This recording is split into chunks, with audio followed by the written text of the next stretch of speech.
রাসূল সাল্লাল্লাহু আলাইহি সাল্লাম ইন্তেকাল করেছেন। খুব মন দিয়ে, আলেম ছাড়া অন্যদের মধ্যে কেউ বলেন তো রাসূল কোন বিবির ঘরে ইন্তেকাল করছে? আলেম ছাড়া অন্য কেউ? মাশাআল্লাহ। আগে কে কইছে? মাশাআল্লাহ। ও এটা মনে হচ্ছে কোন জায়গায় ওয়াজ। আচ্ছা ঠিক আছে, ঠিক আছে, যাক যাক, না ঠিক আছে, আচ্ছা ঠিক আছে, না আসি আমরা, আল্লাহ বরকত দান করুন। ঠিক আছে। আম্মা জান আয়েশা রাদিয়াল্লাহু তাআলা আনহার ঘরে রাসূল সাল্লাল্লাহু আলাইহি সাল্লাম ইন্তেকাল করছেন। বাইহাকি শরীফ 7 নম্বর খণ্ড 117 নম্বর পৃষ্ঠা, দালাইলুন নবুওয়া, ইমাম বাইহাকি আনছেন সেখানে হাদিসটা, লম্বা হাদিস। রাসূলুল্লাহ সাল্লাল্লাহু আলাইহি সাল্লাম ইন্তেকাল করলেন। ইন্তেকাল করার পর নবীজি সাল্লাল্লাহু আলাইহি সাল্লামের দেহ মোবারকটা আম্মা জান আয়েশা সিদ্দিকার ঘরে, তার খাটের উপরে তখনও রাসূলের দেহ মোবারক। দেখুন দিয়ে দেখেন, আম্মা জান আয়েশা সিদ্দিকা সম্পর্কে আবু বকর সিদ্দিকের কন্যা। আবু বকর সিদ্দিক রাদিয়াল্লাহু তাআলা আন রাসূলের ইন্তেকালের সংবাদ শুনে রাসূলুল্লাহ সাল্লাল্লাহু আলাইহি সাল্লামের লাশ মোবারক বা দেহ মোবারক দেখার জন্য যখন আসলেন, আম্মা জান আয়েশার ঘরের সামনে দাঁড়িয়ে ফাস্তাযানা আবু বকরিন ফি বাইতি ইবনাতিহি আয়েশা, আবু বকর সিদ্দিক তার কন্যা আয়েশার ঘরে প্রবেশ করার অনুমতি চাইলেন। কি চাইলেন? অনুমতি চাইলেন। বাবা মেয়ের ঘরে ঢুকবে, অনুমতি চাইলেন। অনুমতি কেন চাইলেন? খুব মন দিয়ে বুঝলে আপনারা সহজে বুঝবেন এবং অন্যদেরকে জবাব দিতে পারবেন। আবু বকর সিদ্দিককে আম্মাজান একটু পরে বললেন, জি আব্বা এখন আসতে পারেন, অনুমতি আছে। আবু বকর সিদ্দিক যখন ঢুকলেন, ওয়ান নিসাউ হাওলা, নবীর অন্য বিবিরাও নবীর দেহ মোবারকের পাশে ছিলেন। আবু বকর সিদ্দিক ঢুকার আগেই ফাস্তাতারনা মিন আবি বকরিন, সব বিবিরা পর্দার আড়ালে চলে গেলেন, নিজেদেরকে ঢেকে নিলেন। ইল্লা মা কানা মিন আয়েশা, আয়েশা নিজের চেহারা ঢাকলেন না। কেন? অন্য বিবি নবীদের যেই অন্য বিবিগণ, তাদের সাথে আবু বকর সিদ্দিকের পর্দা ফরজ, তাই মুখ ঢেকে নিলেন। আম্মা জান আয়েশা আবু বকর সিদ্দিকের কন্যা, তাই মুখ ঢাকেন না। সুবহানাল্লাহ। এই মুখ পর্দা নেই? জি। আরে মুখ পর্দা নেই তো নবীর বিবিগণ উম্মতের কি হয়? মা। তো আবু বকর সিদ্দিক রাদিয়াল্লাহু তাআলা আনহুর মারা কেন পর্দা করলেন? আবু বকর সিদ্দিক রাদিয়াল্লাহু তাআলা মারা পর্দা করলেন না? আরে ওয়াজওয়াজুহু উম্মাহাতুহুম, তাহলে ওয়াজওয়াজুহু উম্মাহাতু, তাহলে নবীজির বিবিগণ আমাদের মা, আবু বকর সিদ্দিকেরও মা। তো আবু বকর সিদ্দিক রাদিয়াল্লাহু তাআলা আনহুর মাগণ তার থেকে পর্দা করলেন, নবীর বিবি আয়েশা ছাড়া। কথা হলো আবু বকর সিদ্দিকের মা, হ্যাঁ এই মা এমন মা না যেই মার সাথে পর্দা করা যাবে না। এজন্য মনে রাখবেন যে আমি শিক্ষক তোমার বাবার মতো, অমুকে তোমার ভাইয়ের মতো, অমুকে তোমার উকিল বাবার মতো, অমুকে তোমার ধর্ম বাবার মতো। হ্যাঁ, উকিল বাপ উকিল, ধর্ম বাপ ধর্ম, আধ্যাত্মিক পিতা আধ্যাত্মিক, আপন বাপ আপন, অন্য বাপ, সব পর্দা ফরজ।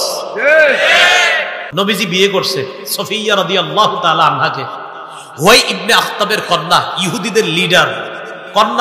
কন্যার বাবা যেহেতু নেতা, তো সাহাবীরা, মুরব্বী সাহাবীরা পরামর্শ দিয়েছে, হুজুর একজন নেতার মেয়ে তো, তিনি যদি কোনো নেতৃস্থানীয় ব্যক্তির অধীনে থাকে ভালো হয়।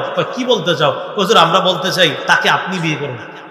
নেতৃস্থানীয় ব্যক্তি আপনি, হুজুর আপনি হচ্ছে নেতৃস্থানীয় পৃথিবীতে আর কে হতে পারে, আর সে একজন নেতার কন্যা, আপনি বিয়ে করলে তার মর্যাদা রক্ষা হবে।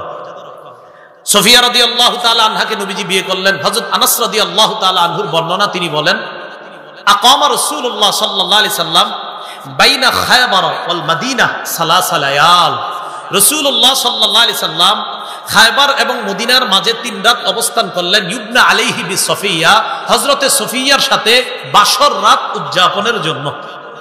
এখন বাসর রাত উদযাপনের পর অলিমা, বর্তমানে তো অলিমা হয় না, বর্তমানে বরযাত্রী হয়। কি হয়? বরযাত্রী। কথাটাই তো সুন্নাহের খেলা। বরযাত্রী আবার কি হবে? কন্যা যাত্রী। কি যাত্রী হয়? মানে বরযাত্রী মানে ছেলের সাথে মেয়ের বাড়িতে যাবে, বাপের বাড়িতে 300 জন খাইতে, মেয়ের বাপ আপনার ঋণ টিন কইরা 3টা গরু শোয়। শরমের তো কথা, যাবে কন্যা যাত্রী, ছেলের বাড়ি থেকে অলিমা খাবে। টোটাল উল্টা হয়ে গেছে। রেস্টুরেন্টে দেখার মাধ্যমে শুরু হয়, গায়ে হলুদের মাধ্যমে গুনাহটা বাড়ে, বিয়ের দিন হাজার গুনাহের মাধ্যমে এই পবিত্রতা সম্পর্কটার সূচনা হয়। কিছুদিন পরে শোনা যায় স্বামী স্ত্রীর মধ্যে সম্পর্ক ভালো চলছে না। গজবের সূচনা তো আপনারাই করে দেন। বরযাত্রী না কন্যা যাত্রী? হ্যাঁ বরযাত্রী। আরে কি আজীব। বিয়ে হবে সুন্নত মোতাবেক, সাদা সিধা বিয়ে শেষ, পরে ছেলের বাড়ির দিকে সব খাইবেন, খালাস, পুরা টোটাল উল্টা। এখন রাসূল সাল্লাল্লাহু আলাইহি সাল্লামের অলিমা আর নবীজির অলিমা খাইতে সাহাবীরা খুব আগ্রহ, যে নবীজির বরকতি অলিমা, সফরের মধ্যে অলিমার আয়োজন করলেন। সফরে তো ভালো খাবার কি আর আয়োজন করবে। হযরত আনাস বলেন মা কানা ফিহা মিন খুবজিন ওয়ালা লাহমিন, রুটিও ছিল না, গোস্তও ছিল না। অলিমাতে 3টা আইটেম রাখা হয়েছে। সুবহানাল্লাহ। কয়টা? 3টা আইটেম। কি কি? নবীজি বললেন হযরত বেলালকে, আমারও বিলালান বিল আনতাই ফাবুসিতাত ফালকা আলাইহা তামরা ওয়াল আকিতা ওয়াস সামনা। হযরত বেলালকে বললেন দস্তরখান বিছানোর জন্য। হযরত বেলাল দস্তরখান বিছাইলেন। ওই দস্তরখানের উপর খেজুর, ঘি আর পনির রাখা হলো। রাসূলের এই বিয়ের অলিমা যেন সাহাবীরা খেতে পারে, এই 3টা আইটেম দিয়ে হযরত আনাস সব মুসলমানদেরকে রাসূলের অলিমা খাওয়ার জন্য দাওয়াত করলেন। সুবহানাল্লাহ। যে আপনারা আসেন, আস্তে ধীরে আসেন, খেয়ে যান। তো সাহাবীরা সফরের মধ্যে তো আপনার অনেকে বাহনে থাকে, অনেকে হাইটা হাইটা সফর, অনেকে দূরে থাকে, অনেকে কাছে। তো আস্তে আস্তে যারা আসতেছে অলিমা খাইতে, একজন আরেকজনকে কয়, আচ্ছা এই যে হযরত সুফিয়া রাদিয়াল্লাহু তাআলা আনহা, তিনি কি ইহদা উম্মাহাতিল মুমিনিন আও মিম্মা মালাকাত ইয়ামিনু, আচ্ছা তিনি কি আমাদের মা হবেন না তিনি কোনো দাসী? যেটা অনেক দূরে দূরে সাহাবীরা বলতে বলতে হয় আসলে দুইটা একটা ভাবনার বিষয়, তিনি কি আমাদের মা, মুমিনদের মা হবেন নাকি দাসী হবে?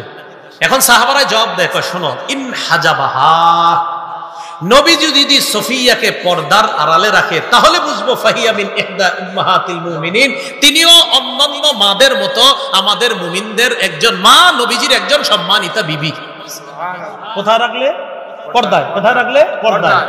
সাহাবীরাই বলতেছে ওয়া ইল্লাম ইয়াহজুবহা, যদি পর্দায় না রাখে তাহলে বুঝবো ফামিম্মা মালাকাত ইয়ামিনু, দাসী। ওই যুগে দাসীদের মুখ ঢাকা লাগতো না, তাহলে বুঝেন দাসীদের মুখ ঢাকা লাগতো না। তাই সাহাবীরা বলতেছেন যদি পর্দায় না রাখে তাহলে বুঝবো দাসী। আর মুখ ঢাকবো কাদের?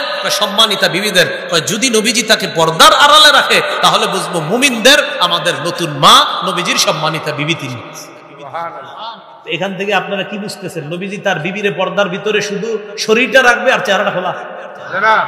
এবার নবীজি মদিনায় রওনা করলেন। ফালাম্মার তাহালা, মদিনায় রওনা করলেন। ওয়াত্তা লাহা খালফা। বুখারীর আরেকটা বর্ণনা আছে 5085 নম্বর হাদিস, সেখানে আছে ওয়াত্তা।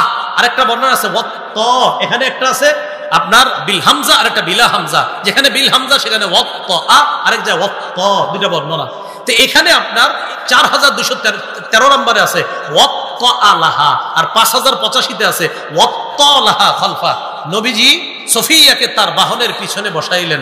বসানোর পর যেটা বলেন দেখেন, ওয়ামাদ্দাল হিজাব, পর্দা টেনে রাসূল সাল্লাল্লাহু আলাইহি সাল্লাম তার বিবিকে পর্দার আড়ালে বসিয়ে মদিনায় রওনা করলেন। সুবহানাল্লাহ। সাহাবীরা বুঝলেন তিনি আমাদের মা। সুবহানাল্লাহ। তাহলে কেমনে বুঝলেন? রাসূল তার বিবিরে পর্দার আড়ালে নেওয়ার পর বুঝলেন তিনি আমাদের মা। যদি না নিতেন তাহলে বুঝতাম তিনি দাসী। মুখ ঢাকা লাগবে নি? না, মায়ের মতো তাই লাগবে না। রাসূল সাল্লাল্লাহু আলাইহি সাল্লাম তার দুই বিবি নিয়ে বসা, উম্মে সালামা আর মাইমুনা রাদিয়াল্লাহু তাআলা আনহুমা। ইতিমধ্যে রাসূলের অন্ধ সাহাবী আসছে আব্দুল্লাহ ইবনে উম্মে মাকতুম রাদিয়াল্লাহু তাআলা, যিনি নবীজির মুয়াজ্জিন ছিলেন। নবীজির বিখ্যাত মুয়াজ্জিনের নাম কি? বেলাল। আরেকজন ছিলেন আব্দুল্লাহ ইবনে উম্মে মাকতুম রাদিয়াল্লাহু তাআলা।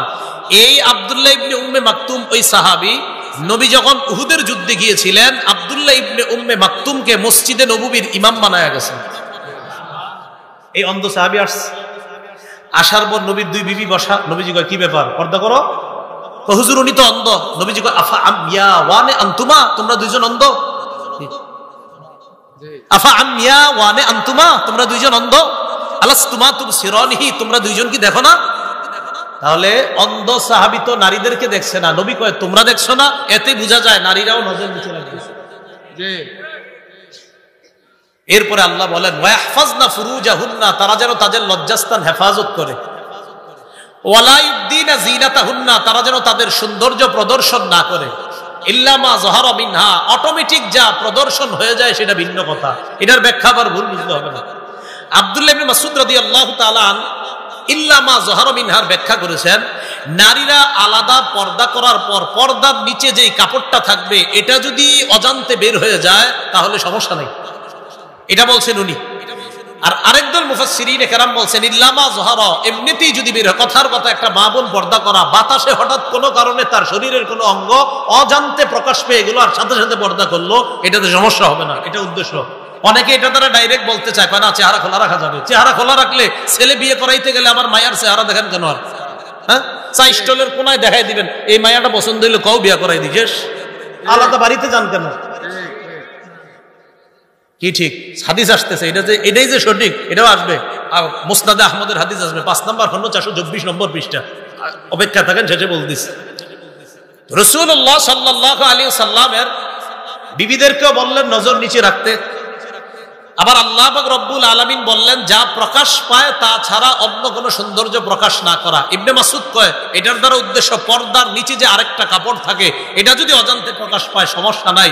আরেকদল মুফাসসিরিনে কেরাম বলেন অজান্তে যদি কোনো অংশ প্রকাশ পেয়ে যায় সাথে সাথে ঢেকে নেয় তাহলে এটা কোনো সমস্যা নেই, এটা উদ্দেশ্য। আল্লাহ সূরা নূরের 31 নম্বর আয়াতের আরেক অংশে বলেন ওয়ালিয়াদরিবনা বিখুমুরিহিন্না আলা জুয়ুবিহিন্না, অর্থ তারা যেন মাথার ওড়না দিয়ে তাদের গ্রীবা এবং বক্ষ ঢেকে নেয়। তারা যেন মাথার ওড়না দিয়ে তাদের গ্রীবাদেশ বক্ষদেশ ঢেকে নেয়। এই আয়াতের ব্যাখ্যায় আম্মাজান আয়েশা সিদ্দিকা রাদিয়াল্লাহু তাআলা আনহা কি বলেন দেখেন। আচ্ছা, আম্মাজান আয়েশা সিদ্দিকা তিনি একজন কি নারী, তিনি কি ব্যাখ্যা করেন দেখেন। সহিহ বুখারী হাদিস নাম্বার 4758 নম্বর হাদিস। মোট হাদিস সংখ্যা হবে 7563টা।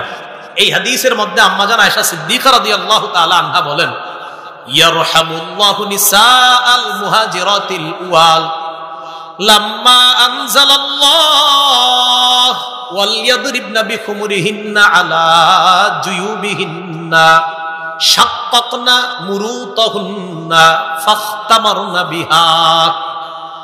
আম্মাজান আয়েশা সিদ্দিকা রাদিয়াল্লাহু তাআলা আনহা বলেন আল্লাহ যখন এই আয়াতটা নাজিল করেছেন নারীরা যেন তাদের মাথার ওড়না দিয়ে তাদের গ্রীবা এবং বক্ষদেশ ঢেকে নেয়, তখন নারীরা নতুন করে আবার পর্দা ব্যবস্থা করতে হবে। তো পর্দা ব্যবস্থা করার আগে নগদ আল্লাহর হুকুম তো পালন করতে হবে, কারণ নগদ তো বাহিরে যাওয়া দরকার। আর নারীরা কি করবে? আম্মাজান বলেন শাক্কাকনা মুরুতাহুন্না, নিজেদের চাদর সাথে সাথে ছিঁড়ে ফেলছে আল্লাহর হুকুম বাস্তবায়ন করার জন্য। ফাখতামারনা বিহা, এই ছেঁড়া অংশ দিয়ে মুখ ঢাইকা আল্লাহর হুকুম পালন করার জন্য নগদ মুখ ঢাইকা এরপরে রাস্তায় বের হইছে। এটা হলো ওয়ালিয়াদরিবনা বিখুমুরিহিন্না আলা জুয়ুবিহিন্না। এরপরে আল্লাহ কি বলে দেখেন ওয়ালা ইয়াদরিবনা বিআরজুলিহিন্না লিউলামা মা ইউখফিনা মিন জিনাতিহিন্না, নারীরা যেন তাদের পা সজোরে নিক্ষেপ না করে, যেন তাদের গোপন সৌন্দর্য প্রকাশ পায়। কেউ হাসবেন না আল্লাহর হস্তে, যেন নারীদের কোনো গোপন সৌন্দর্য প্রকাশ না পায়, এজন্য তারা সজোরে পা নিক্ষেপ করবে না। এখন আপনারা যারা স্বামী আছেন, এখানে যারা ভাই আছেন, আপনি যখন আপনার বোনকে নিয়ে, স্বামীরা যখন তাদের স্ত্রীদেরকে নিয়ে বের হন, আপনারা একটা ভুল করেন মাঝে মাঝে। একটু হাইটে গিয়ে রিক্সা উঠবে বা বাসে উঠবে, দৌড় দেয়, তখন স্ত্রীও পিছনে পিছনে দ্রুত হাঁটে না। আপনার বিবি যেন দ্রুত না হাঁটে, আপনি আস্তে আস্তে হাইটা রিক্সা পর্যন্ত যান, কারণ আপনার গতির কারণে আপনার বিবিও হাঁটার গতি বাড়ায়। আল্লাহ বলছেন তারা যেন তাদের পা সজোরে নিক্ষেপ না করে, এতে তাদের আল্লাহ প্রদত্ত একটা সৌন্দর্য অন্য ছেলেদের চোখে প্রকাশ পেতে পারে। নাউজুবিল্লাহ। এজন্য আল্লাহ বললেন তারা যেন তাদের পা সজোরে নিক্ষেপ না করে। এই কথা বুঝে আসছে? তো এই জন্য খুব সতর্ক থাকবো আমরা যে আমাদের মা বোনদের হাঁটাটাও এটা খুব সতর্কতার সাথে, তাদের হাঁটা যেন দ্রুত না হয়। তাদের হাঁটা দ্রুত হবে। আপনি আর আপনার স্ত্রী আপনাদের বাসার ছাদে রাতের অন্ধকারে হাঁটছেন দুইজনে, কেউ দেখতেছে না, সেটা ভিন্ন কথা। এবার দেখেন এই আয়াত থেকেও জানলাম মুখ ঢাকা লাগবে 31 নম্বর আয়াত থেকে। এবার বুঝে থাকলে বলেন পর্দা কি মুখ সহ না মুখ ছাড়া? মুখ সহ। মুখ সহ। আচ্ছা, এরপরে দেখেন যে হুজুর মুখ সহ পর্দা করে বাইর হইলে লাভ কি? আল্লাহ বলেন হ্যাঁ লাভ আছে। জালিকা আদনা আইয়ুরাফনা, কয় এতে নারীদেরকে চেনা সহজ হবে। দেখেন কিভাবে আমাদের মা বোনরা যখন বোরকা পর্দা পরে রাস্তায় বের হয়, আমরা বুঝি হয়তো কারো খালা হবে, না হয় কারো মা হবে, না হয় কারো বোন হবে, না হয় কারো সম্মানিতা স্ত্রী হবে। আল্লাহ কয় যখন চেনা যাবে সে একজন সম্মানিতা নারী, ফালা ইউযাইনা, তখন তারে আর টিজ করা হবে না, উত্তক্ত করা হবে না। ফালা ইউযাইন, টিজ করা হবে না। মানব বন্ধন করছেন যে ইফ টিজিং বন্ধ করুন। ইফ মানে বুঝেন আপনি যে লেখছেন ইফ, শুধু একটু লেখেন, টিজ বন্ধ করুন, ইফটা লেখেন না। ইফটা লেখার একটু বুঝে শুনে লেখেন। আল্লাহ বলছেন নারীদেরকে যখন চেনা যাবে সে একজন সম্মানিতা পবিত্র নারী, পর্দানিশীন নারী, ফালা ইউযাইন, তাকে উত্তক্ত করা হবে না। আল্লাহ আমার কথাগুলা বুঝার তৌফিক দান করেন। ঈদ নিয়ে আমি কি বুঝাতে চাই এটা শিক্ষিত সমাজ ভালো করে বুঝবে। একটু ডিকশনারিটা খুইলেন যে ঈদ মানে কি। আচ্ছা এবার যাই সূরা আহজাবের 53 নম্বর আয়াতে। এই আয়াতটা মন দিয়ে ভালো করে বুঝেন। নবীর সাহাবীদেরকে মাঝে মাঝে নবীজি প্রয়োজনে নবীর বিবিদের কাছে পাঠাইতেন, মানে আমাদের আম্মাজানদের কাছে, উম্মুল মুমিনিনদের কাছে। যাও তোমার ওই আম্মাজানের কাছে গিয়ে বলবা ওই জিনিসটা প্রয়োজন দিতে বলবা। তো বিবিরা ঘরের ভিতরে আছে। আল্লাহ বলেন ওয়াইদা সালতুমুহুন্না মাতাআন ফাসআলুহুন্না মিন ওয়ারাই হিজাব। তোমরা যখন তাদের কাছে প্রয়োজনীয় কিছু চাও পর্দার আড়াল থেকে চাও। এখন আপনাদের দৃষ্টিতে কি পর্দা এটা যে আম্মাজানরা ভিতরে আছে আর মাথাটা এমনি বের করে রাখছে? হ্যাঁ, আল্লাহ বলছেন সাহাবায়ে কেরামদেরকে তোমরা যখন কিছু চাও পর্দার আড়াল থেকে চাও। তার মানে কি আম্মাজানরা পর্দার ভিতরে, শরীরটা আর মুখটা বাহিরে। তো কেন এই সহজ বিষয়টা কেন বুঝেন না? যখন প্রয়োজনীয় কিছু চাও ফাসআলুহুন্না, চাও তাদের থেকে, মিন ওয়ারাই হিজাব, পর্দার আড়াল থেকে চাও। আল্লাহ কয় এতে কি হবে যদি পর্দার এপাশ থেকে চাও? যালিকুম আতহারু লিকুলুবিকুম ওয়া কুলুবিহিন্না, এতে তোমাদের আর তাদের অন্তরের পবিত্রতার কারণ হবে। এই বিষয়টা আমি আল্লাহ উভয়ের অন্তরের পবিত্রতার কারণ হিসাবে এই মাঝের পর্দাটাকে ঘোষণা করলাম। সুবহানাল্লাহ। তাহলে মাঝে পর্দা রাইখা এই পাশে পুরুষ ও পাশে নারী আর প্রয়োজনীয় কোনো কথা বলা এইভাবে বললে, এবং নারীরা বলতে হবে আবার কর্কশ ভাষায়, আপনার নরম ভাষায় না। তো আল্লাহ বলেন উভয়ের পবিত্রতার কারণ বলে ঘোষণা করলাম এই পর্দার দুপাশে উভয় শ্রেণী থাকাটা। আমি আল্লাহ উভয়ের কলবের পবিত্রতার ঘোষণা করলাম। এটা বুঝছেননি সবাই? আচ্ছা সূরা নূরের 31 নম্বর আয়াত দেখি এবার আল্লাহ কি বলেন দেখেন। আল্লাহ পাক রব্বুল আলামিন বলেন ওয়াকুল্লিল মুমিনাতি ইয়াগদুদনা মিন আবসারিহিন্না, নবী আপনি মুমিন নারীদেরকে বলেন তারা যেন দৃষ্টি নিচে রাখে। আমাদের অনেক মা বোনরা ওনারা মনে করে শুধু পুরুষ নজর নিচে রাখবে না, নারীরাও নজর নিচে রাখবেন, মা বোনরাও নজর নিচে রাখবেন। এখন আপনাদের উচিত ইউটিউবে যাদের বয়ান এদেরকে না দেখে এদের বয়ান শোনা, এটা উচিত আপনাদের। এটা আবার হঠাৎ কি বললাম? উচিত হলো মোবাইলটা আলাদা রাখে আপনারা বয়ান শোনা। না হয় যদি কোনো মা বোন কমেন্ট করে হুজুরের ঠোঁটটা আজকে সুন্দর, হুজুরের চেহারাটা সুন্দর লাগতেছে, মানে কি? হ্যাঁ, এটার মানে কি? এই কমেন্টের মানে কি? হুজুরের পাঞ্জাবিটা আজকে সুন্দর, ওনার চেহারাটা আজকে খুব ভালো লাগতেছে, এই কমেন্টের মানে কি? এই জন্য উচিত মা বোনদের আপনারা ভিডিও অন্য জায়গায় রাইখা এরপরে বয়ানটা শোনা, এটা উচিত। আল্লাহ বলছেন নারীদেরকে বলেন তারাও যেন তাদের দৃষ্টি নিচে রাখে। অন্য বাপের কাছে কি বলস পর্দা ফেলা, কি কয় আমি তোমার আব্বার মতো পর্দা ফেলা, হ্যাঁ না এভাবে না বলা, বুঝবে ইনশাল্লাহ বুঝবে, দেখবেন বুঝে ফিরে আসবে আশা করি। এখন আবু বকর সিদ্দিক রাদিয়াল্লাহু তাআলা আনহুর সাথে পর্দা করলেন সব বিবিগণ, আম্মাজান আয়েশা ছাড়া। সহজ বিষয়, আম্মাজান আয়েশা কন্যা তাই পর্দা করেননি, অন্যরা নবীর বিবি তাই পর্দা করেছেন, সহজ হিসাব। এবার বুখারীর আরেকটা বর্ণনা শোনেন, 4141 নম্বর হাদিস। সংখ্যাটা সহজে মনে রাখতে পারবেন, 4141 কত হয়? 4141। দেখেন এরকমই হয়, 4141 4141। মোট হাদিস সংখ্যা হবে 7563 ফাতুল বারী অনুযায়ী। এই হাদিসের মধ্যে আসছে আম্মাজান আয়েশা সিদ্দিকা রাদিয়াল্লাহু তাআলা আনহার বর্ণনা, লম্বা হাদিস। আম্মা জানের ব্যাপারে মুনাফিকরা একটা মিথ্যা অপবাদ দিছিল, বলেন নাউজুবিল্লাহ, যে ব্যাপারে আল্লাহ কোরআনে 10টা আয়াত নাজিল করেছেন। তো আম্মাজান বলেন আমি সফরের মধ্যে যখন আমার হার হারিয়ে ফেললাম, আমার হার তালাশ করতে গিয়ে আমি যখন হারটা পাইলাম, পাওয়ার পর আইসা দেখি কাফেলার লোকগুলা নাই, চলে গেছে। আমি টেনশনে আছি, কি করবো এখন, বইসা রইছি একা একা, আশেপাশে কেউ নাই। আমি চিন্তা করলাম আমারে যখন নবীজি খুঁজা না পাবে তখন কাউরে পাঠাবে আমারে নেওয়ার জন্য। ইতিমধ্যে নবীর এক সাহাবী নাম সফওয়ান ইবনুল মুআত্তাল রাদিয়াল্লাহু তাআলা, তিনি ছিলেন ওই সফর থেকে আরো দূরে, কাফেলা থেকে। তো তিনি আস্তে আস্তে বাহন নিয়ে কাফেলারে ধরা তার কাছে ব্যাপার না, এই জন্য আস্তে আস্তে দেরি করে রওনা করছে। তো দেখেন আম্মাজান এই জায়গায় আছে, কথার কথা। তো সফওয়ান আরো পিছন থেকে আস্তে আস্তে যখন এই দিক দিয়ে যাবে, হঠাৎ তাকায় দেখে একজন মানুষের মতো ছায়া দেখা যায়। আম্মাজান আয়েশা বলেন সফওয়ান ফাতানি, আমার দিকে আসছে, ওয়া আরাফানি হিনা রাআনি, সফওয়ান আমারে দেখেই চিনতে পারছে আমি আয়েশা। প্রশ্ন, হুজুর আয়েশারে কেমনে চিনলো সফওয়ান? আম্মাজান আয়েশা কি পর্দা করে নাই? কথার কথা।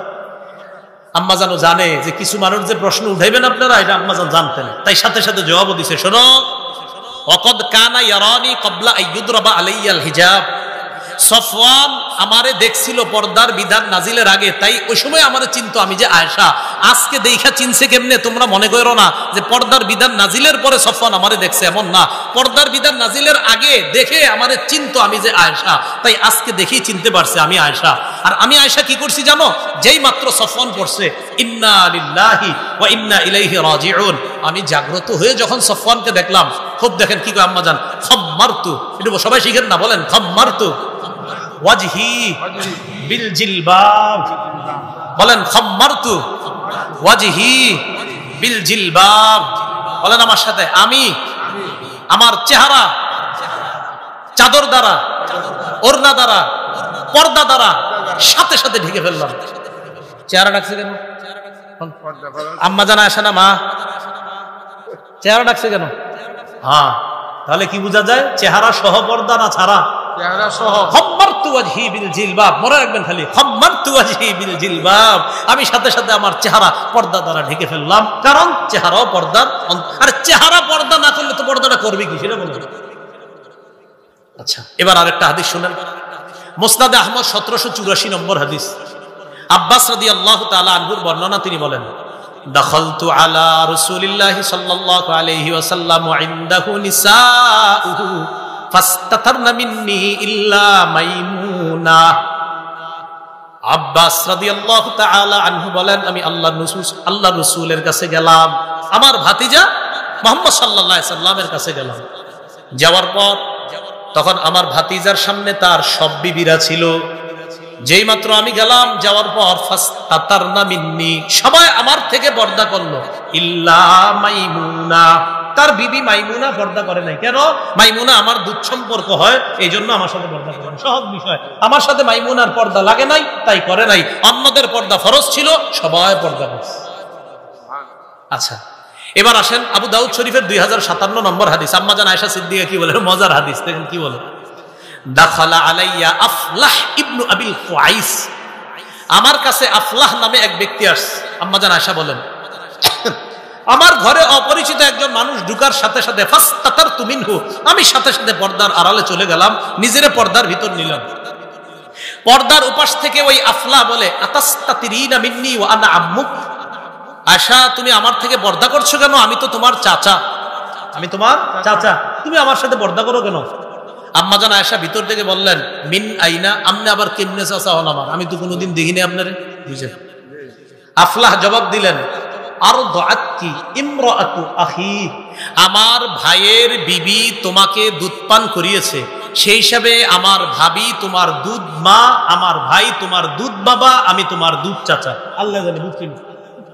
আমার ভাইয়ের বউ তোমারে দুধ পান করাইছে, সেই হিসাবে আমার ভাইয়ের বিবি তোমার দুধ মা, ভাই দুধ বাবা, আমি দুধ চাচা।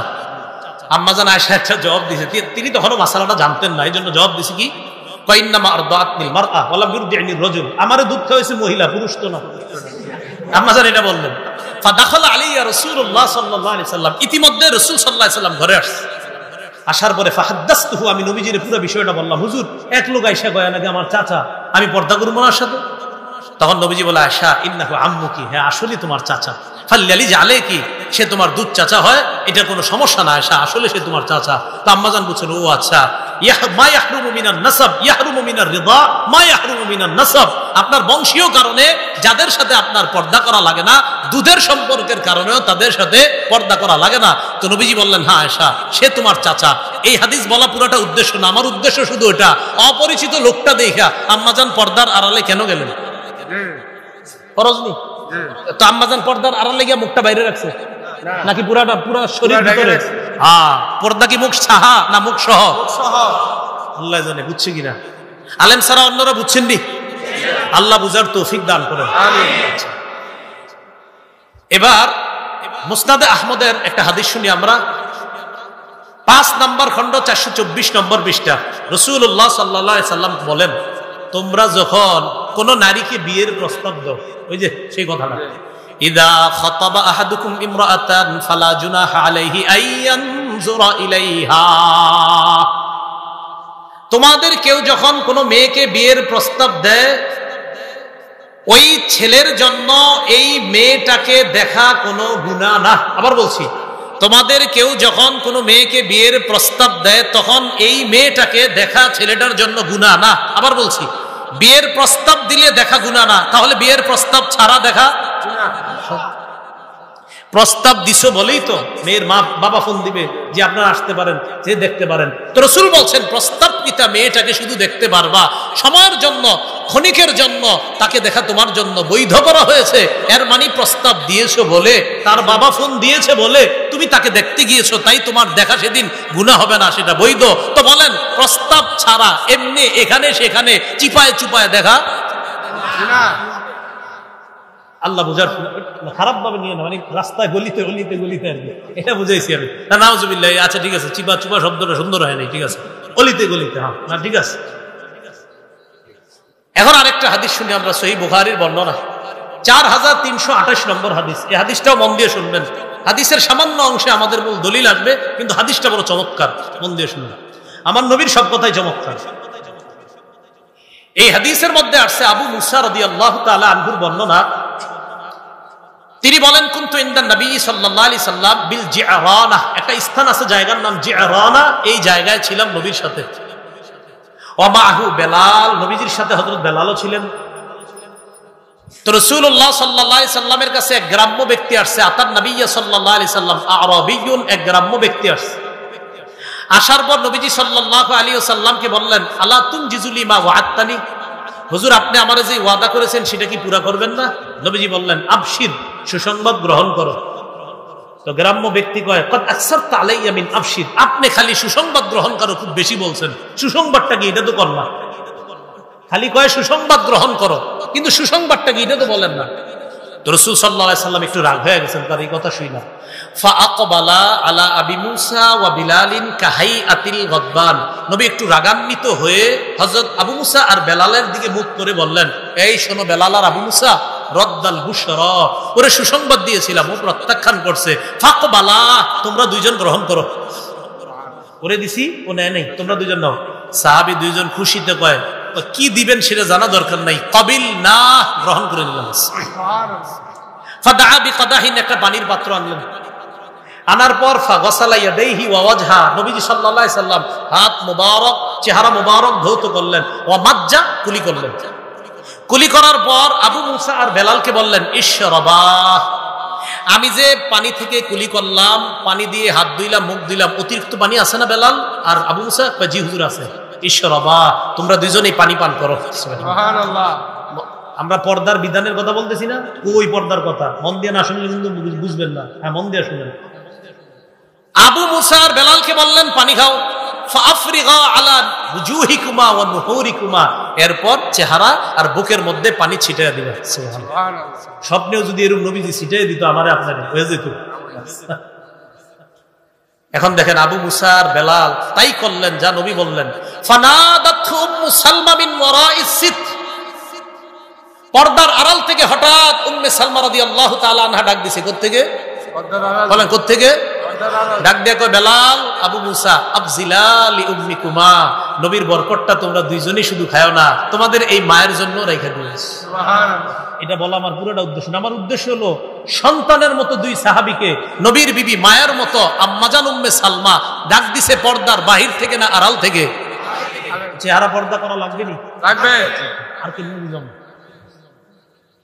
আচ্ছা এবার আরেকটা হাদিস শুনুন, আবু দাউদ শরীফের। উম্মে খাল্লাদ রাসূলুল্লাহ সাল্লাল্লাহু আলাইহি সাল্লামের কাছে আসছে। আসার পর নবীজিকে তার সন্তানের ব্যাপারে বলতেছে, হুজুর আমার সন্তান নিহত হয়েছে, তার ব্যাপারে জানতে আসছি। ওয়াহিয়া মুনতাকিবা, তার মুখের মধ্যে নেকাব লাগানো। সাহাবীরা কয় তুমি এই মুহূর্তেও নেকাব লাগাইছো? তোমার সেন্স ঠিক আছে, মাথা ঠিক আছে? তাসআলিনা আন ইবনিকি ওয়া আনতি মুনতাকিবা, তুমি সন্তানের ব্যাপারে জিজ্ঞাসা করছো, তোমার সন্তান নিহত হয়েছে আর তোমার মুখে নেকাব, এখনো ঠিক আছো তুমি?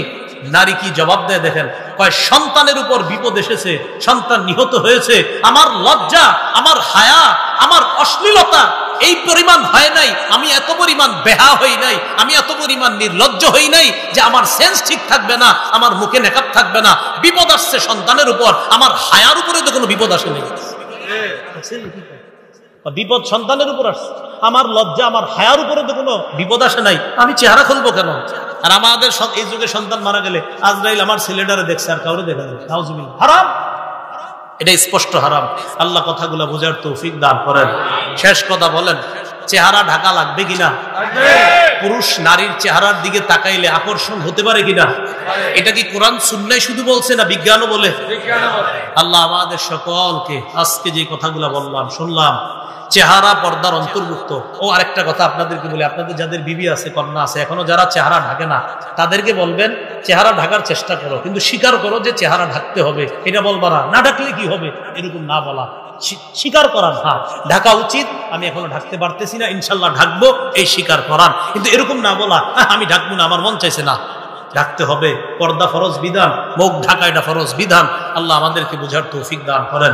সুবহানাল্লাহি ওয়া বিহামদিহি, সুবহানাকাল্লাহুম্মা ওয়া বিহামদিকা, আশহাদু আল্লা ইলাহা ইল্লা আনতা, আস্তাগফিরুকা ওয়া আতুবু ইলাইক।